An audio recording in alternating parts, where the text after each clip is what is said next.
Greetings, everybody. Wait and welcome to today's Lunch and Learn opportunity.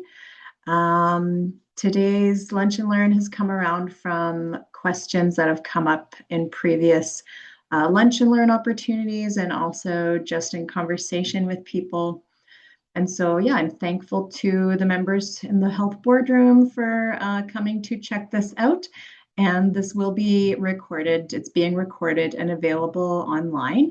But as well, I just want to offer that if anybody is wanting to get a copy of the slides, I can absolutely email it over to you. So I will put my contact information in the post that I make on Facebook, but it's a NADAP, NNADAP at eskedumhealth.ca.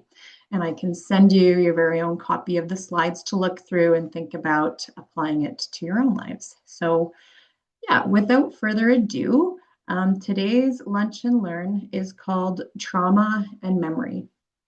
And the one question that came up for someone in a number of our sessions was, why can't I remember a lot of my life? Why can't I remember memories from childhood? Why can't I remember certain things that happened recently? Is that a part of my trauma? How does that happen? And the answer to these things is mostly biological. It's not a personality thing or an ethical, moral failure. It doesn't mean that you're not smart. It just means that you've been living in a state where you've potentially been surviving. And so we're going to go through kind of the process that happens within our biology and our brains to understand more about ourselves, because the way that we support ourselves in healing from the past is to just learn more about ourselves going forward. So, oops, well, okay. And so the reason mostly that people have a hard time with memory related to trauma is because trauma changes how the brain prioritizes survival over processing and storing experiences. And so what this means, like the slide is letting us know that emotional states dominate our brain power. And so in high stress moments, the brain shifts resources away from higher thinking and toward immediate protection. Emotional states strongly affects learning and memory because it changes how our brain processes attention, memory, and information integration. And the key factor in this is understanding arousal systems and how the activated nervous system is. And so on the left here, we have a bit of a meme that breaks down what the brain looks like in stressed situations. And this is kind of a similar, this is what's happening when we are exposed to trauma. It's a stressor, perhaps an event that's taking place. And so the stress affects our higher brain functioning, narrows our attention, reduces the memory learning capacity, and the body is reacting. And so one of the first things that's important to understand about the brain shifting is that we actually have, there's a theory called the Triune Brain. And this theory was developed by Paul MacLean. And it suggested that our brains developed in a few different major evolutionary periods, which has contributed to how we live and how we access higher brain functioning, or as opposed to when we're living in more survival states like fight, flight, or freeze or fawn. And so, yeah, we looked at the last slide that says the brain shifts resources away from higher thinking and toward immediate protection. And so how does the brain shift? And so in this triune brain theory, what is put forward is that when we are experiencing stress we're operating from a lower level of brain functioning, which is mostly related to our brain stem and our limbic system.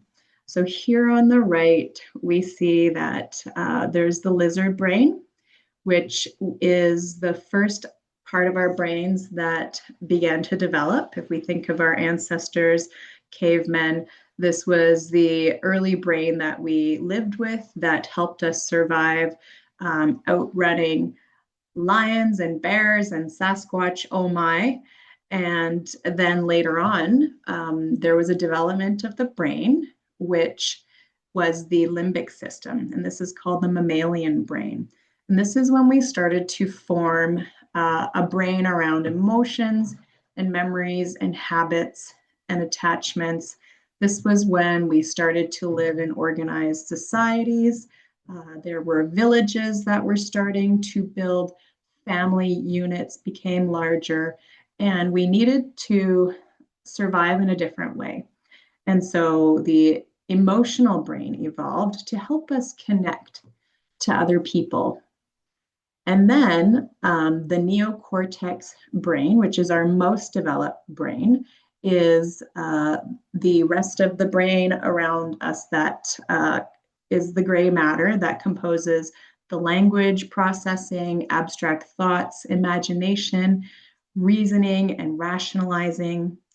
Perhaps you're familiar with Gabor Mate's book, In the Realm of Hungry Ghosts. And this is what he's putting forward when he's talking about not being able to access the forefrontal brain, where substance use, for example, is not really a choice, because choices are things that we're aware of, we're conscious of, and we are rationally making decisions on, what we need and what we know will help us. But if we are operating from a lower aspect, like the lizard brain or mammalian brain, we're possibly not making decisions that are based in our best interest. And so the next part of understanding what happens with what part of the brain we're operating from really comes down to understanding what the word arousal means. So, a lot of us think of our partners and relationships. We're like, oh, I'm aroused, but this can actually be a more general term where we're talking about activation. So think about a situation, a trigger that you had recently where you reacted. And so really arousal and activation could be exchanged, to mean the same thing, where we're talking about our nervous system activation. And many people have heard of the fight, flight, freeze, or fawn responses. And we learn this when we're doing counseling that is around emotional regulation. And so the states of arousal, we have in the bottom of this slide, social engagement. And this is what's called our window of tolerance, or also our window of joy. But it is the calm baseline where we all want to be living in our lives. And so we want family peace, we want to feel supported, we want to feel cared for. And whether or not we feel these things, we can know by what state of the nervous system we're living in. And so then we have fight or flight, which is, a hyper aroused state. You're activated into survival mode. That kind of looks like, oh no, somebody's coming at me and they look angry. Do I got to put my fists up? Or do I have to run away from that bear that's chasing me? Or the next stage after that is the freeze. And this is when our body shuts down to protect ourselves. So you might find a hiding space and just stay put. Breathing diminishes so that our vital signs are not as strong to protect the system. And then more recently, fawn has been added into the 3Fs. So we have the 4Fs now. And fawn is kind of a situation that engages both the hyper aroused and hypo aroused. So you have hyper is above, hypo is below normal functioning. And a fawning state is a bit of both of those, and was created to reflect the states of having to respond to many different things in a situation. Maybe you lived in an unpredictable household, and you weren't sure of how caregivers were going to react. And so then you have the mixed signals and a wiring that is kind of going really strongly between both states of arousal. So emotional activation changes which system dominates. And so when we're talking about the emotions, when they're strong, like fear, anger, shame, or distress, the brain shifts activity towards survival systems. And so in this one situation, a gentleman described, being a young child, he remembered, uh, one time out of many, having to run and seek safety from caregivers while they were having a, domestic disagreement. And so two of the caregivers' nervous systems were aroused and he felt unsafe and he had to run and find safety for himself as a child. And he described running to a place where nobody could find him and then he fell asleep. And so when we look at this in terms of nervous system states, we have a situation where he was activated into fight or flight. He had to run for his safety. Then when he got to a place of safety, his system shut down and he kind of just turned off because that was a lot of energy. He bolted, we use up our store of energy and then the body has to recharge. So he fell asleep and woke up a while later, but what he was saying about the incident was that I don't remember much more about those times. He can only remember being activated enough where he got to safety, but also that there were many other situations that he couldn't remember like that. And so again, this is what's going on, is that our response in the brain and what we're able to hold changes based on the nervous system state and what messages are being sent in the body. And so in the emotional brain, there's two structures that are involved. And so the amygdala detects threats and activates emotional responses. And then when we're talking about memory being stored, this is part of the prefrontal cortex's job. And it's responsible for focus and reasoning and planning and learning. And when emotional intensity rises, so is aroused, the amygdala becomes more active, the prefrontal cortex becomes less active. And this reduces the abilities needed for learning, like concentration, working memory, reasoning, impulse control. And it has a special name, and it's called the amygdala hijack. So it's like maybe you're walking along, you're feeling okay about yourself. Parents get into a fight, you feel unsafe, you immediately feel like you need to run away for safety, or that you're just not sure what's going to happen, so you freeze. And this is the amygdala hijack in action, in a sense. And so what's also going on at this time is that stress hormones are being activated, and they also interfere with memory. And so in the last slide about concentration and memory, this is also why children can struggle in school when they're exposed to environments that, again, are unpredictable, lack certain elements of safety, or lacked emotional connection. So this is why it's super important to be engaging with our kids, even for just a moment, when they get home from school, saying, what did you learn? What was the highlight of your day? Give them a hug, make them feel connected to you for arriving home. These small acts can really go a long way to a small nervous system. But so back to being activated with stress hormones.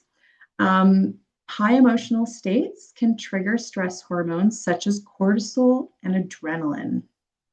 So the hippocampus, which encodes new information into long-term memory, is sensitive to cortisol.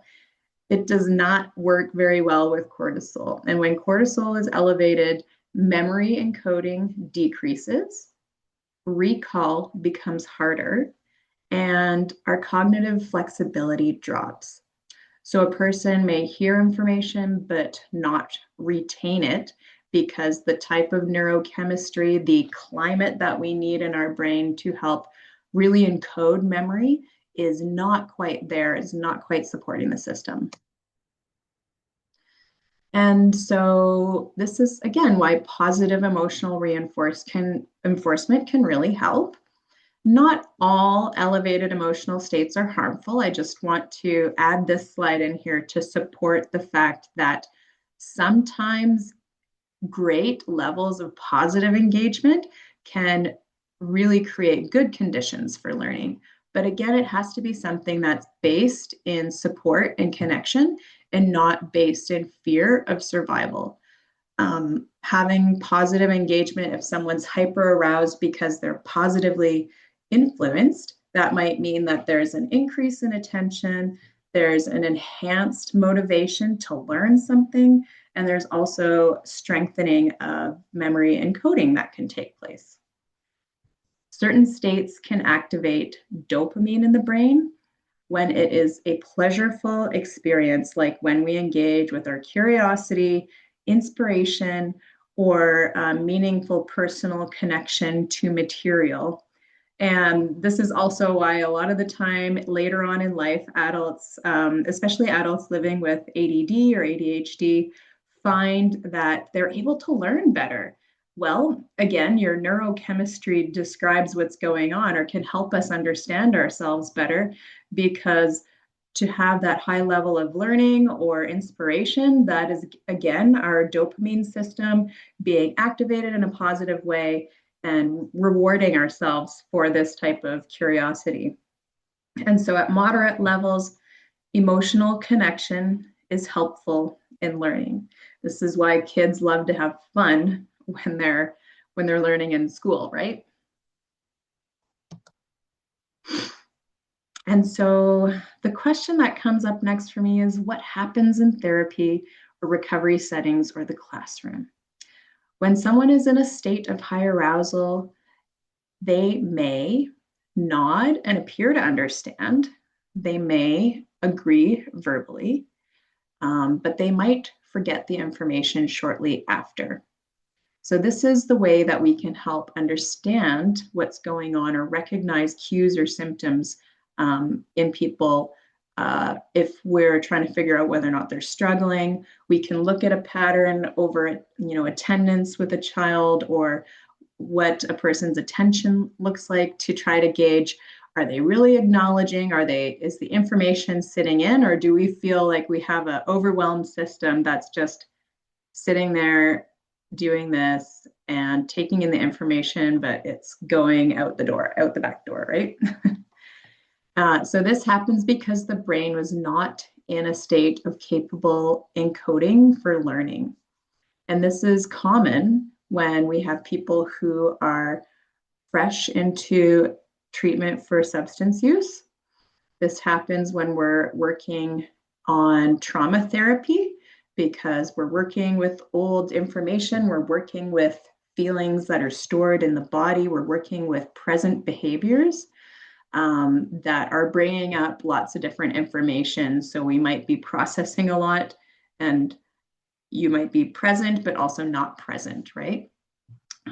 Also, crisis conversations. When someone is in an incident of crisis, what we often have is the survival brain activation, where you might hear this from survivors or people, after a car incident, where you're like, wow, it happened so fast. You were there and you experienced it, but you also don't remember or don't feel like you were there.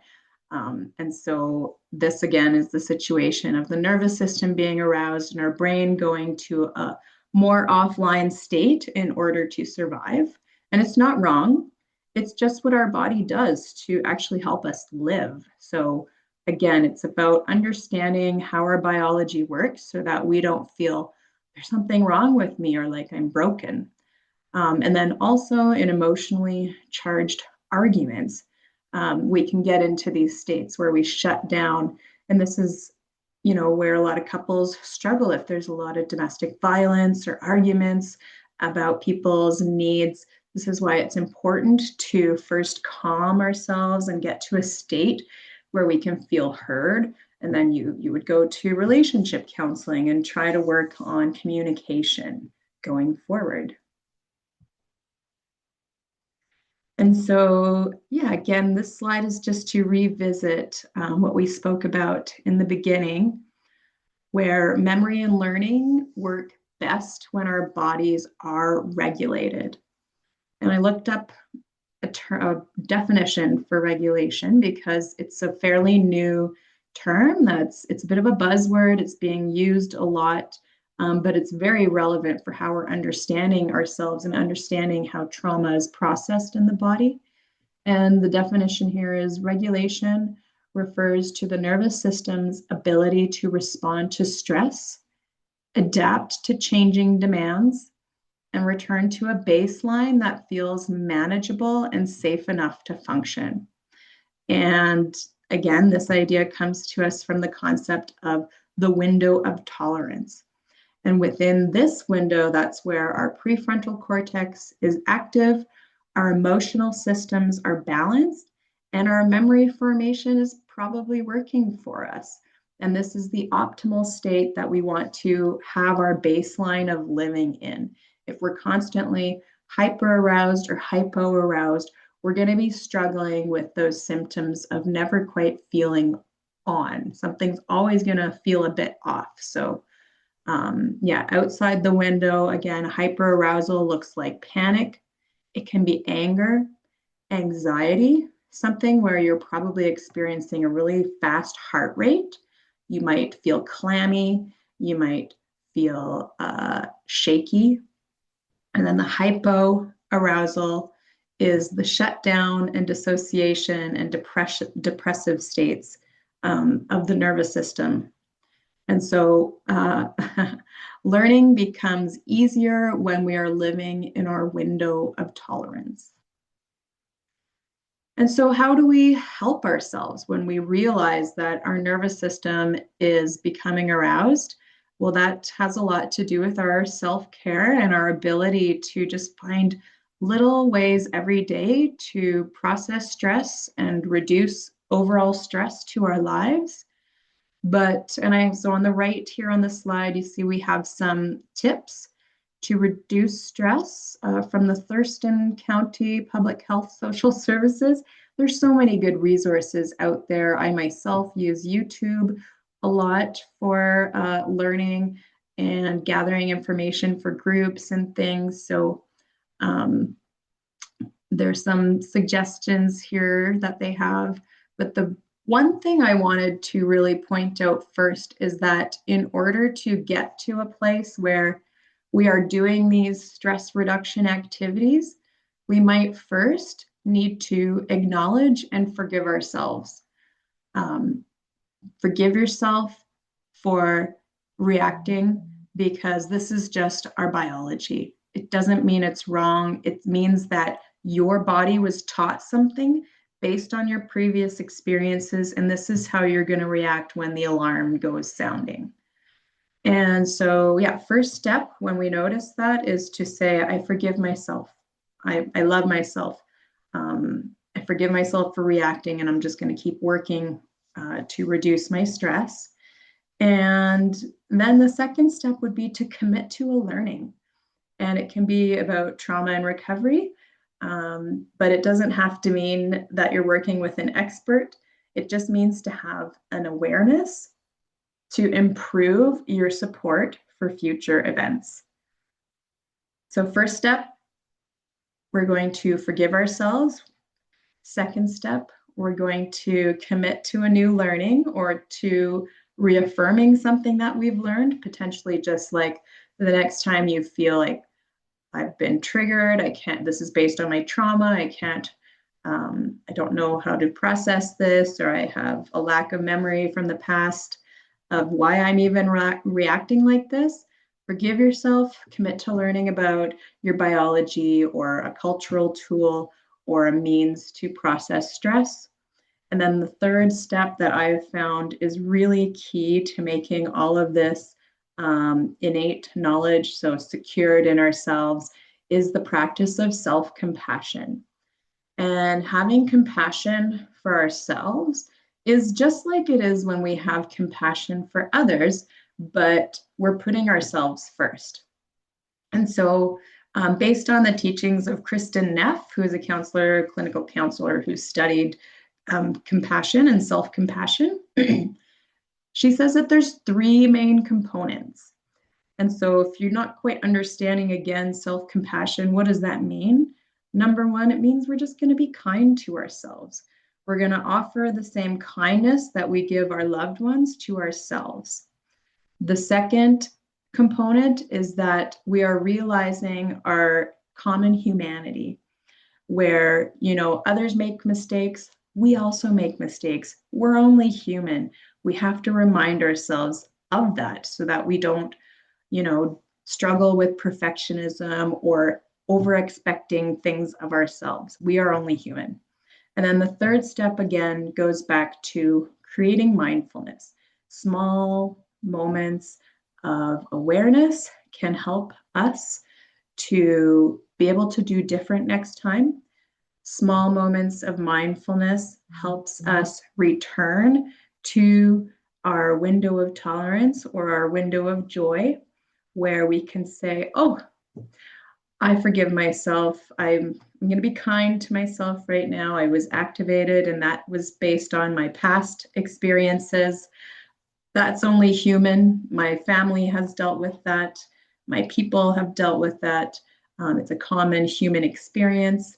And I'm going to remember this with mindfulness. So next time I can think differently about the situation or react differently to a person, whatever situation you might be in.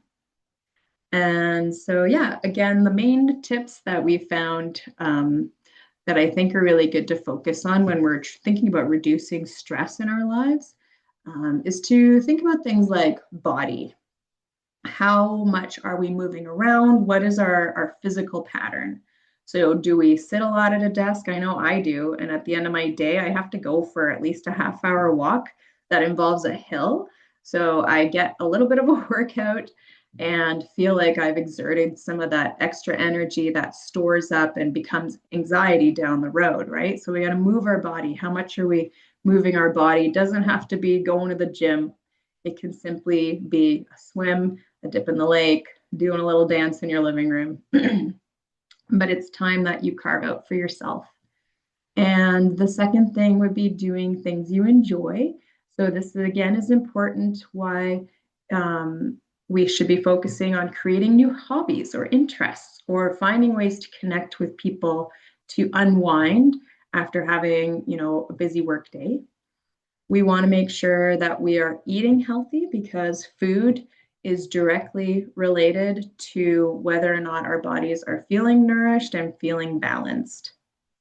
Um, Another one would be meditation. And one of the most basic ones that we can do for creating mindfulness is to just sit daily to notice our thoughts for, 10 minutes can be an amazing practice. And that's all we need, really. But to sit for 10 minutes to say, I'm going to see what comes up into my mind, what happens in my body. Do I feel uncomfortable? Do I want to walk away after 2 minutes? Just be mindful of that and continue to sit. And this is where we begin to change our patterns of responses. And then another really good one is connecting with our community. So social connection can help reduce feelings of stress or feelings of disconnection, even if it's a quick phone call to someone you haven't talked to in a while. That is exercising great strength when it comes to activating our prefrontal cortex and that higher learning and that higher capacity that we have. And then at the bottom of it all, make sure you're getting support. There are lots of ways to look for free counseling. through First Nations Health Authority, or there's also places like the Canadian Mental Health Association or the health authorities that offer free counseling. So, even if it's a once a month check-in, you have that connection where if you need more, then you can say, hey, I need a little bit more support this month, and your counselor can schedule more time with you so that you feel supported. So, yeah, I just want to thank everybody for joining us today. And so, we're going to have a discussion about this subject and any other things you want to learn. Just send me an email.